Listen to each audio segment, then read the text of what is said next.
Faslun fit tawakkuli, ini sebuah fasal pada menyatakan tawakal. Tsumma la budda li talibil ilmi, kemudian harus tidak bagi seorang penuntut ilmu agama, minat tawakkuli, daripada bersikap tawakal, fi talabil ilmi, di dalam mencari atau menuntut ilmu. Wala yahtamu li amri rizqi, dan jangan mencemaskan bagi perkara rezeki.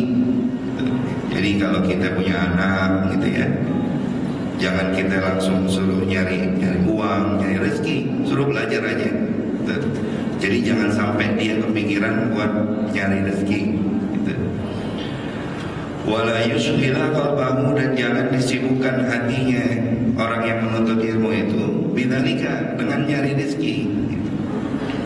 Rawi Abu Hanifah, satu riwayat dari Imam Abu Hanifah, man tafaqahu, siapa orang yang memperdalam fi dinillahi, di dalam urusan agama Allah, kafahullahu, mencukupi akan itu orang oleh Allah, hammahu wa razaqahu, kepentingannya dan rezekinya dia.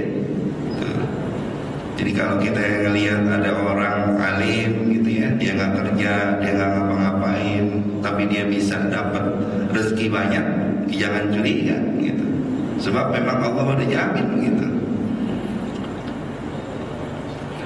Min haitsu la yahtasib, dari arah yang nggak disangka-sangka. Fa'anna man syaghala qalbuhu birrizqi, karena sesungguhnya siapa orang yang menyibukkan hatinya birrizqi, dengan mencari rezeki. Jadi dalam hatinya tuh gimana tuh kita cari duit, minal quti, daripada nyari makanan, wal kiswati, dan pakaian. Falamma yatafarrahu, maka tatkala dia memikir, jarang kosong pikirannya ya, buat nyibukin memperdalam agama Allah, litahsili makarimal akhlak, untuk menghasilkan atau untuk mendapatkan kemuliaan akhlak. Sebab kemuliaan akhlak didapat dengan ilmu, kita nuntut ilmu agama. Wa ma'adil umuri, dan perkara-perkara yang tinggi nilainya ya. Jadi dengan ilmu agama kita tahu mana akhlak yang baik, mana akhlak yang buruk. Juga kita tahu mana yang nilainya tinggi di hadapan Allah gitu ya, mana yang tinggi di hadapan manusia. Nah, kita jadi tahu tuh.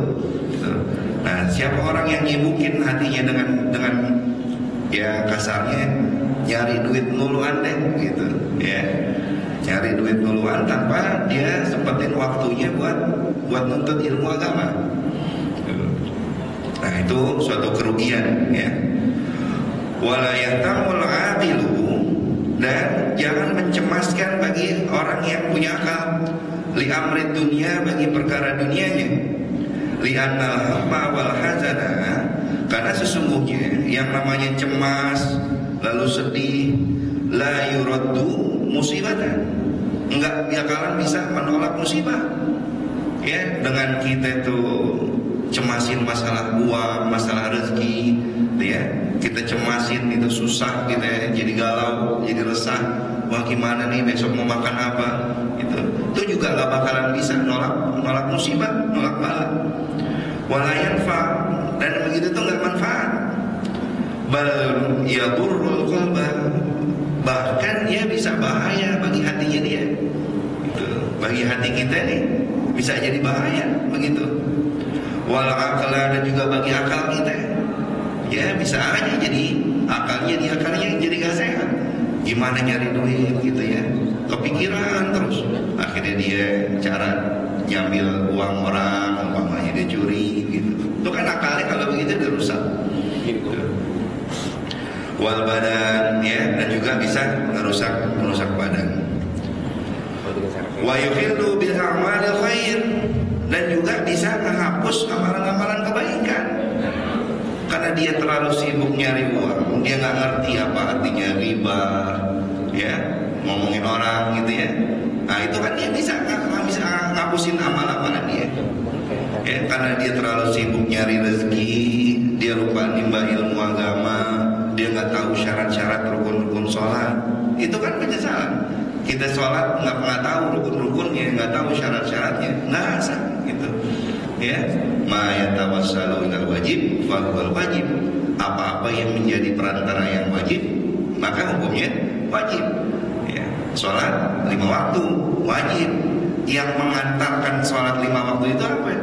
Yaitu kita tahu syarat dan rukunnya. Akhirnya jadi nggak dapat kebaikan gitu. Nah, ya, ini karena kita saking sibuknya kita nyari-nyari rezeki gitu. Wa yahtamu li amril akhirah, dan yang paling bagus itu kita cemas kepada perkara akhirat kita gitu ya. Li'annahu yanfa'u, karena sesungguhnya demikian itu paling bermanfaat, yang bermanfaat buat kita. Wa amma qauluhu sallallahu alaihi wasallam, dan adapun sabda Rasulullah sallallahu alaihi wasallam, inna minadz dzunubi dzunuban la yukaffiruha, sesungguhnya bagian dari dosa, ada dosa yang nggak bisa dihapus, illa hamdul ma'isha, kecuali dengan cemas dalam mencari rezeki. Memang benar gitu ya, kita cemas mencari rezeki itu bisa ngapusin dosa-dosa kita yang nggak bakal ngapus. Kita ini sebagai kepala rumah tangga nyari nafkah itu bisa ngapusin dosa-dosa yang nggak bisa kehapus. Fal muradu minhu, tapi maksud daripada di hadis, qadru hammin la yuhidu bi amalil khair, ukuran cemas yang tidak melalaikan kepada amal kebaikan. Wala yusghilal qalba, dan tidak disibukkannya hati, syughlan, hal keadaannya sibuk, yahilu bi ihdharil qalbi, ya, tidak melalaikan dengan hadirnya hati fi shalah gitu ya, di dalam sholat umpamanya. Nah, jadi maksudnya kita kerja tetap kerja, tapi jangan sampai kita lupain ilmu agama gitu ya. Bagaimana cara menghadirkan khusyuk dalam sholat gitu ya. Ya, kita dalam pikiran kerja kita masuk jam 8, istirahat jam 12, 4 jam. Waktu kita itu udah nggak ingat sama Allah. Tapi begitu azan zuhur, oh ya kita sholat. Nah, itu bagaimana kita manfaatin waktu istirahat, waktu sholat kita itu benar-benar hadir Allah itu dalam hati kita. Itu maksudnya gitu ya. Bukan berarti dengan nyari kerjaannya lalu dia sholat terus nggak mikirin gimana cara menghadirkan Allah dalam hatinya dengan tenang-tenang aja, oh gua udah sholat gitu, enggak gitu ya. Wala budda li talibil ilmi, dan tidak dapat tidak atau harus bagi seorang ilmu min taqlilil alaiqid dunyawiyah, dari mengurangi urusan-urusan dunia, biqadril wasli, dengan ukuran yang dia mampu. Walihada ikhtarul ghurbata, dan yang demikian itu yang dipilih oleh para orang-orang dulu, dia menyendiri gitu ya. Makanya kita banyak nemuin para wali gitu ya, di gunung-gunung, di laut-laut, itu begitu. Nah, dia senang menyendiri. Nah, ya. Sebab dengan dia menyendiri, nah, kalau dalam bahasa tasawuf itu khalwah ya, atau uzlah, tapi lebih tepatnya itu khalwah, dia menyendiri gitu. Dia mikirin akhiratnya dia aja. Nah, kita ada nih yang terlalu sibuk dengan kehidupan dunia kita, namanya uzlah bil batin. Kita kosongin diri kita dari perkara dunia, tapi kita isi hati kita sama Allah gitu ya. Ya bisa aja kita lagi ngobrol bercengkrama dengan teman-teman di satu kedai kopi umpamanya, kita ngobrol yang asik-asik, tetap hati kita hadir sama Allah.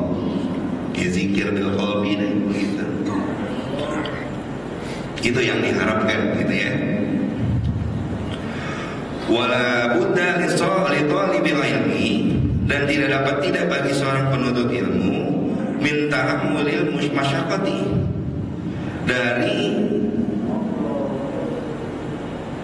mendapatkan masyaqqah, kesulitan fi safar ta'allumi, di dalam perjalanan menuntut ilmu. Jadi yang namanya cari ilmu itu ada masyaqqahnya, susah gitu. Sulit. Saking sulitnya mencari ilmu itu digambarkan oleh Allah, laqad laqina min safarina hadza nasaba. Sungguh benar-benar aku telah merasakan payah dalam perjalanan ini. Ini kalamnya Nabiullah Musa alaihissalam ketika diperintah Allah untuk belajar ilmu sama Nabiullah Khidir. Ya, kayak gitu. Kalau kita baca-baca gitu, itu susahnya bukan main nyari ilmu. Itu sekelas Nabi Musa. Bagaimana kita? Ya. Nah, makanya kita bersyukur sekarang ini ilmu itu gampang benar kita cari melalui media sosial, ya, melalui YouTube gitu. Kita gampang tuh. Banyak tulisan-tulisan blogspot orang gitu ya. Itu gampang. Cuma memang kita harus sebagai penuntut ilmu nyari yang utama dari yang utama. Apa itu caranya? Seperti orang-orang salafus soleh dulu. Kita ngaji dengan adanya guru, nanti ada yang membimbing kita. Ente ini begini salah bacanya. Kalau ente dengan bacaan ini akhlaknya begini, gitu. Kan kalau kita ngelihat dari gadget umpamanya gitu, kan nggak ada yang nonton kita, nggak ada yang ngasih tahu kita mana salah atau benar. Nah, itulah kesulitan dalam mencari ilmu. Kalau Mu'alim Syafi'i bilang tuh, kalau kita dapat ilmu agama dari radio, dari TV, itu namanya bukan mencari ilmu, tapi ketiban ilmu namanya, gitu. Wa yambaghi li talibil ilmi, dan sebaik-baiknya bagi seorang pencari ilmu alla yastaghila bi syai'in akhar, tidak menyibukkan dirinya dengan perkara yang lain ghairul ilmi, selain ilmu. Wala yu'ridu anhu fiqhi, dan khususnya ilmu fikih. Ya, ini ilmu fikih pentingnya gitu ya. Tapi turutan pertamanya tetap adalah ilmu tauhid. Sebab ilmu tauhid ini yang menjadi asas atau menjadi i'tiqad kita untuk nanti kesananya itu sah atau enggaknya kita sholat. Ya, i'tiqad kita salah, ya, walaupun kita belajar ilmu fikih, kita paham tentang sholat, kita paham tentang puasa, tapi i'tiqadnya nggak benar, nggak sah deh, gitu. Ya, wallahu a'lam bishawab.